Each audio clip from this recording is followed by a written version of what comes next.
Every now and then I'll read some post about how great Garrus was in Mass Effect 3. Now I really liked Garrus. From the very first moment it was clear that our mission and our methods were compatible with each other, unlike some other members of the party. I can't say that I liked his transformation to emo Garrus at the start of Mass Effect 2, but I learned to love him again anyway. He was my favourite character outside of my love interest. But he wasn't great in Mass Effect 3, for one simple reason. He wasn't in Mass Effect 3. He died at the end of Mass Effect 2.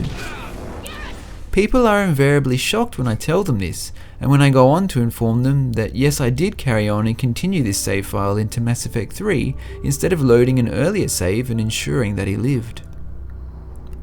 Knowing what I do now about the third game, I would have turned back time and saved him, but I had my reasons for soldiering on without him back when I first finished Mass Effect 2. For one, it just felt right. There were loads of warnings going in that this was a mission against all the odds, a mission none of us might be returning from. We all knew this was likely a one-way trip. Our primary objective is to destroy the station and stop the collectors at any cost. It gave the mission so much weight, and it made it stand out from the rest of the events of the series. To save Scum would take all of that away and make it just another mission for my team of immortal space rangers. The second is that it happened. I don't know why I can accept Shepard dying 1,000 times in the combat sections and not feel any concern over loading and going again, but events that happen during Mass Effect story segments feel like canon, like the story was meant to be that way. It feels wrong to just undo that all. Imagine if there was a new director's cut in which Luke successfully carries Darth Vader all the way out to safety and they both survive the end of Return of the Jedi and live happily ever after. It just wouldn't feel right. That's not the way it's supposed to end. That's the same way I feel about loading an older save and rescuing Garrus. Warwick's backstory like? The third reason was put better than I could ever say in the best YouTube drama ever, LARPs. Why? What's wrong? From a story standpoint, you can't do anything wrong. That's the beauty of it. You can't make any mistakes. I beamed you in the face like 10 minutes ago. Okay, almost no mistakes. But you can't screw up the game, Kat. I'm pretty sure I failed spectacularly. No. Whatever your character does adds to the story. Some of the best moments in gaming come from failure. If you haven't watched LARPs, I highly recommend it. There's a link to the first episode in the description. Watching LARPs and playing pen and paper RPGs taught me that when you fail and carry on, the story has to take that and run with it.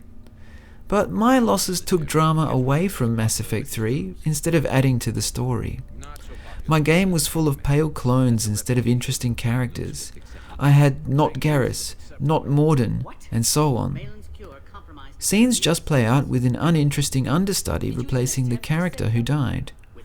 Because of my failures, I got crappy versions of the same content and missed out on whole missions and hours of content that comes directly from some of the returning characters.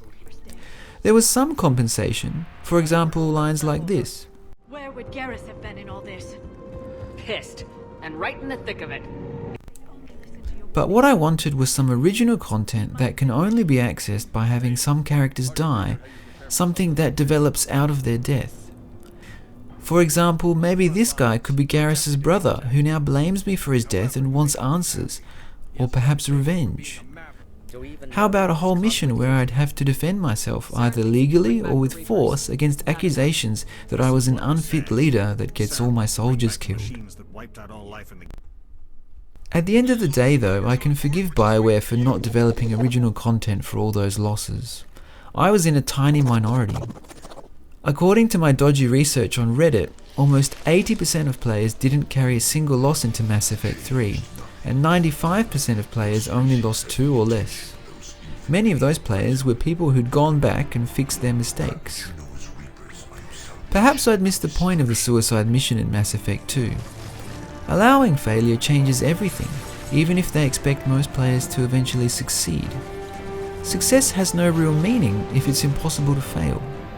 Maybe the hole they put at the end of the game was not for players to fall into, but to jump over. But I didn't want to jump through BioWare's hoops on this one. I hated the emphasis on game completion rate instead of making good decisions when it mattered. I didn't want to grind out a victory, and I didn't like the fact that helping people out with their family issues was key. I expected people to behave like soldiers and do their job regardless. But as it turns out, Miranda can only survive being crushed by huge bits of collector base if she managed to save her sister from her psycho dad. The power of love is an amazing thing. While I may argue with the how or why I failed, and how the last game responded to those failures, I'm still glad that I was given the chance to. It added so much weight to Mass Effect 2's ending. Usually when developers want to add the weight of death to a story, they do it by taking the controller out of your hands and displaying it in a cutscene, or by forcing your hand with Sophie's choice. I was glad I was given real choices with Mass Effect 2's ending, even though I made the wrong ones.